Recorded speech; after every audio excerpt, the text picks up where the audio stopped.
আসসালামু আলাইকুম প্রিয় শিকারী ভাইরা, আমরা আসছি শেলিবাড়ির খোলায়।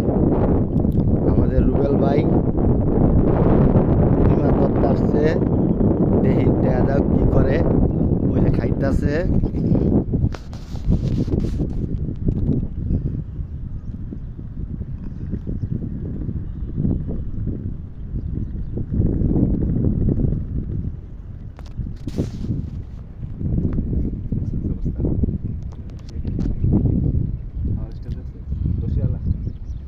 মাছ পাইছেন ভাই? কিরকম পাইছেন?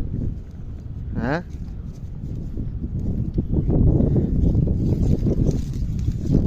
ও ভাই অনেকগুলা মাছ পাইছে। হ্যাঁ, চারটা পুঁটি মাছ পাইছে, একটা শিং, আবার এই যে একটা বাইলা মাছ পাইছে। দেন